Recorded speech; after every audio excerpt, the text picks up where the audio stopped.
Does the idea of exploring wild, untouched nature draw you in? Well, clearly you're considering traveling to New Zealand.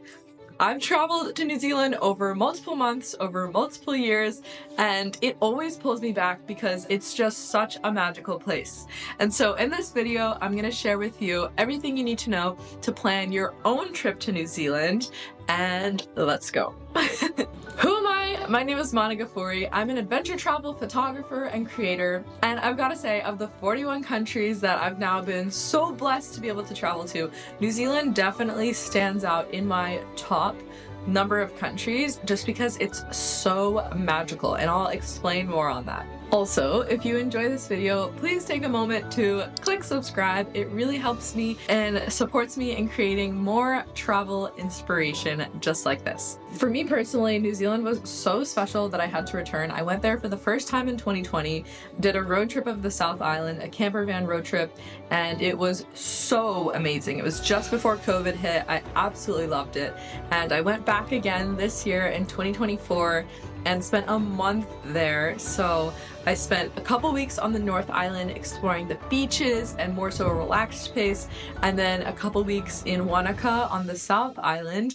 And the South Island is just epic for like all the mountain adventures.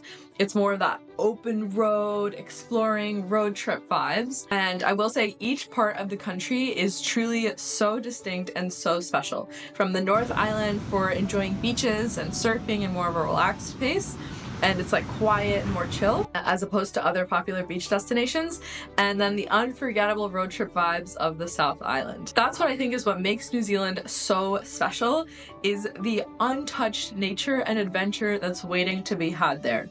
It truly is a paradise for nature lovers, from the diverse landscapes to the mountains and beaches to the dense forests and the unique wildlife. And I also wanted to talk about the energy there that feels so special. And it's a Maori concept of mana. What mana is, it's M-A-N-A, it's spiritual energy and power. I really feel that when I travel to New Zealand, when I go there, when I take a moment to connect to the land, I can feel that magical life force energy flowing. New Zealand really has this energy that whether you're a spiritual person or not, you feel the pull there, and when you're there, you can feel the beautiful energy. So I'm excited for you to go and discover it for yourself. And maybe if you've traveled to New Zealand before, let me know if you've felt this magical pull or the mana of the land. When is the best time to visit New Zealand? So the best seasons are summer, which is for them because they're in the southern hemisphere, from December to February for warmer weather, road trips, beach days, and on the North Island, the beach days. And then in the winter from June to August for snow sports. Traveling in the summertime, though, something to note is that it is much more expensive and a lot busier than in the winter. And also camper van hire is probably going to be twice as expensive, and you'll need to book earlier because it could sell out. What is the best way to travel New Zealand? So I've done camper van the first time, and then I did mixed accommodation the second time. I really believe that camper van is the best way to explore and travel around New Zealand. Be sure to book in advance because they do sell out. And also, freedom camping is accessible in many areas as long as you're a self-contained vehicle. So be sure to read on the New Zealand government travel website for what all that means and getting all the information, making sure you're not breaking any of the rules. But also definitely check out Campermate. It's a great app to utilize for finding camp spots, paid, free, and yeah, just exploring the different options there and mapping out your route. Packing essentials for New Zealand. So packing for New Zealand means basically being ready for any sort of adventure and any type of weather. Because New Zealand is an island and it's in the Pacific, and it's any island in general, the weather can change so fast and it can be hard to predict the weather patterns. But also keeping in mind, like the South Island of New Zealand, it's mountainous, there are lakes, there are glaciers, like the weather changes fast. And so the best way to pack for it is to have layers. So as well as the right outdoor gear if you're planning to do any hikes. So hiking boots, swimwear, camping layers. Oh, also thing to note is that there's this bug there called a sandfly. That's basically like a more annoying mosquito And so don't forget bug spray for that, or just like having loose, long layers. That's what I prefer rather than putting like chemicals on my skin. Also, be sure to bring sun protection, as something I've observed from traveling to New Zealand and Australia is that I think there's a hole in the ozone over there or something, just makes the sun hit different. And so I very boldly said I do not burn. And today I learned that I don't burn in most places except New Zealand, I guess. The sun is extremely harsh. I try to not wear as much sunscreen. I try to wearing just natural, like loose, long layers of natural sun protection and hats and sunglasses to protect your eyes. It's definitely necessary for your trip there. Other things to note before I share the locations is that remember that New Zealand's nature is pristine. It's like untouched, it's wild, it's natural, it's so beautiful, and it's up to all of us to keep it that way, to help keep it that way. So remember when you're traveling there, to be sure to practice, leave no trace, take nothing but pictures, leave the nature as beautiful as it was when you found it. And also I would recommend downloading AllTrails or Google Maps offline maps. I like to do both for safety on hikes. So when you're out and about on a trail, might not have service, it's good to have those just so you can map out and navigate where you're going. And AllTrails is also awesome for verifying trail data to see other people's recent reviews. Okay, so now let's dive in to the best things to do in New Zealand. Okay, so I have my list here. I'm so excited. First, let's start with North Island highlights. So Raglan is an absolute gem of a place that I discovered this past year on my travels there. And it's known for its epic surf spots like Naranui Beach and Manu Bay. Raglan offers great waves for surfers of all levels. I consider myself a beginner striving intermediate. I feel like surfing is such a challenging sport, but I like to have fun. And so yeah, they have waves for all levels. I went to a spot that was more intermediate going advanced with one of my friends who's a more advanced surfer, and it was very fun, the couple of waves that he helped me catch, but it was challenging. But I will say also the waves there, even if it's a beginner spot, have a swell power like I've never experienced before. Like you have got to paddle almost twice as hard as in other spots, just for the current to not move you from the one spot you were in. And so just be prepared for that. Know your limits. Go with a buddy. Never go by yourself. Also in Raglan, they have very famous coffee. I'm not a coffee drinker, but my friend who's a coffee drinker was very excited about it. And so stop by a local cafe in Raglan to get a coffee. I absolutely loved Raglan. We spent a week at a beachside house overlooking, it was on a cliff, overlooking the surf spots, just relaxing and reading and surfing. And yeah, it was so magical. Absolutely loved it. Raglan Surf Company is where we rented our wetsuit and boards. And then there's also a nearby waterfall hike you can check out called Bridal Veil Falls. Also on the North Island, there is Omanawa Falls. It's tucked away in the Bay of Plenty region. It's a magical hidden gem. When you go there, you can feel and connect with the Mahna. It's so magical. And there are a bunch of like well-created stairways and like routes you can go on to observe the waterfall from different angles. It's stunning to take pictures and it's magical to feel the energy. It's so magical. Strongly recommend checking it out. It's one of those places that you really feel that connection with nature and you can feel the energy flowing there. It's so potent. It's so magical. I recommend going there, pausing, taking a deep breath, and just feeling and reflecting and connecting. And just appreciating the simple beauty of being. And so the next one is Mount Manganui Summit. This is located in Tauranga.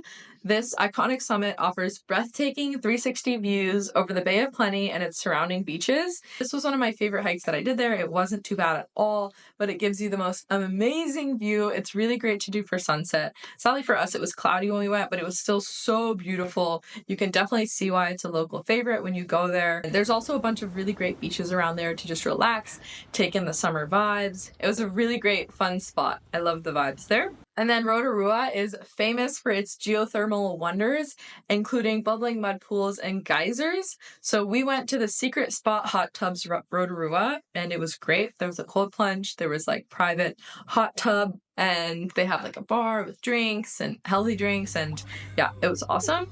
And then another famous spot on the North Island is the Waitomo Glowworm Caves. It's another one of those magical experiences that you feel like you're stepping into another world.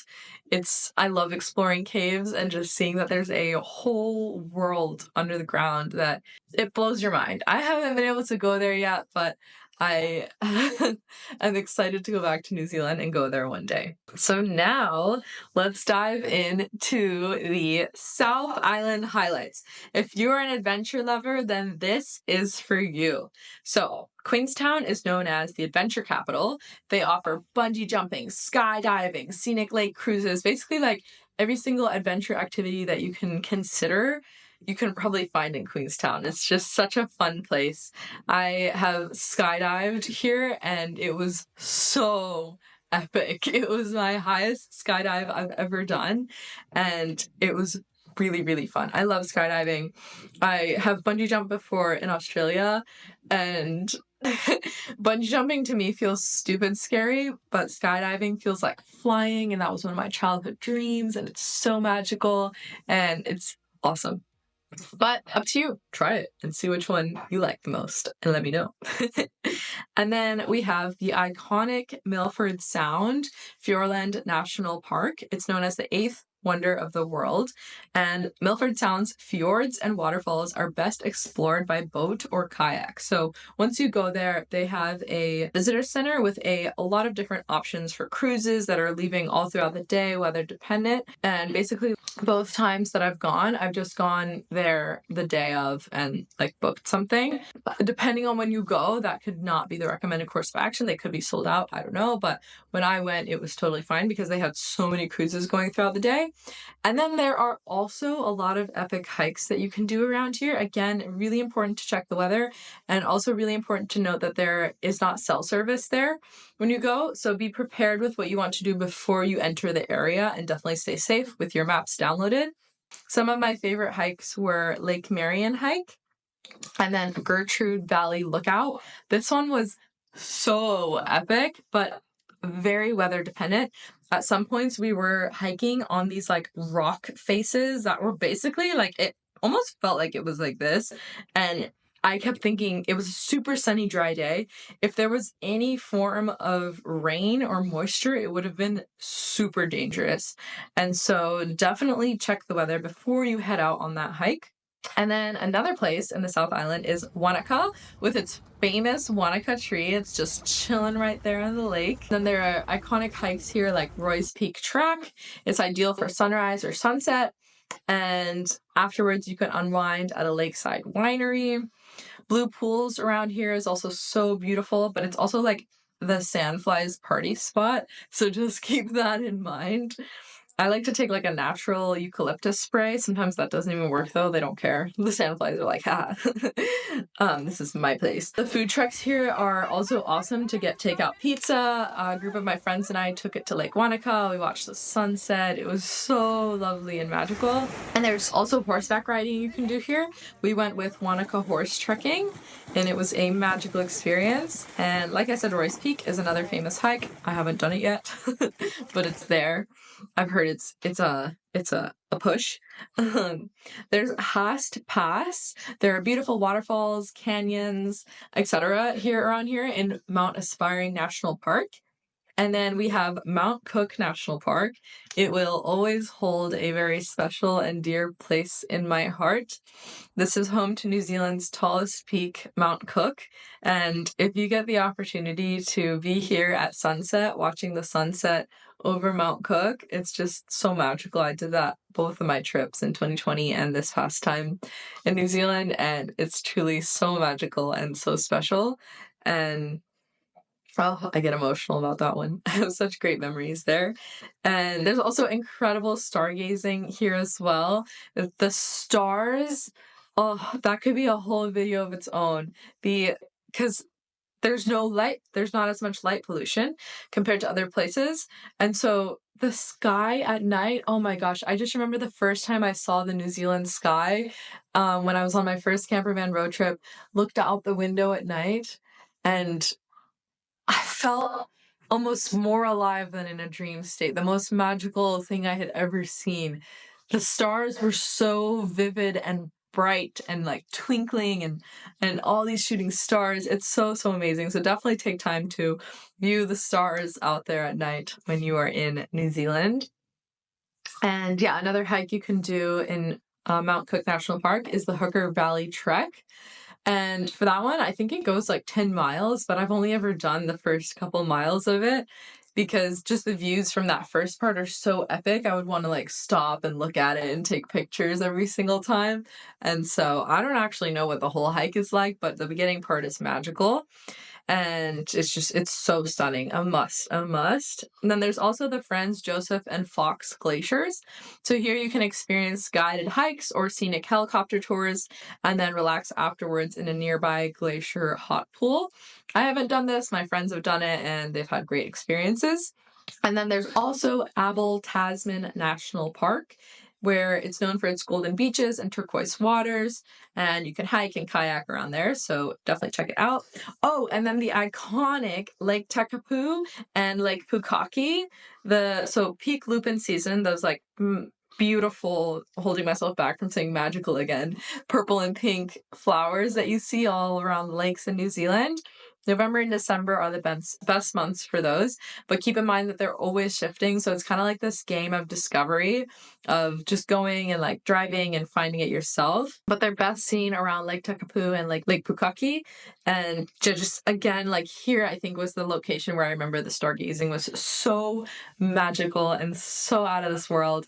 And then you have like the bright blue water of the lake, and then you have these lupins, and you're just like, I'm so grateful to be alive. I've also cold plunged both times in these lakes, and it's so fun, and it's hard and electric and exciting. And yeah, so those are my favorite places that I recommend you check out for your trip to New Zealand. And I'm going to wrap up here with mentioning a few points about food. So Ferg Burger in Queenstown is absolutely worth the hype. It's a very popular spot with giant flavorful burgers. Absolutely worth the wait. I remember my first time going, we ordered burgers from Ferg Burger, and then we were like, wait, no, we want to go skydiving. And so we kept the burgers in the van, went skydiving, and then came back, ate the burgers, and they were still as good. And then this time I went back and I had it fresh, and it was just like, oh, so good. Worth the wait, worth the hype. And then in New Zealand, you'll also see meat pies everywhere, and it's basically like a hand-sized pie containing diced or minced meat and gravy, sometimes with onions, mushrooms, or cheese, and it's consumed as like a takeaway food. I love the meat pies. I love the lamb pies specifically. New Zealand lamb, just a moment of gratitude for that. And then there's also the Mount Cook Alpine Salmon Shop. It's super fresh, super delicious. So to wrap this up, my highlights, my personal experiences from New Zealand, magical every single time, so transformative. The Mahna, if you go, take a moment, connect to that life force, that energy. It's so potent, it's so healing, it's so just like cleansing and uplifting. From the surfing in the North Island in Raglan to hiking up the mountains in the South Island, it's epic every single time. So strongly recommend adding New Zealand to your travel bucket list. It is absolutely worth the flights to get there. And now it's so easy from Southern California, from San Francisco, to take a overnight flight, wake up in New Zealand. I fly with United every time, and it's streamlined, it's efficient. New Zealand is a place that every single nature lover absolutely needs to visit. It will live on in your heart forever. So my name is Mahna Ghafori. Thank you so much for watching this video. If you enjoyed it, be sure to subscribe and like, and let me know if you have any questions about traveling to New Zealand, and I will see you guys in the next video. Bye!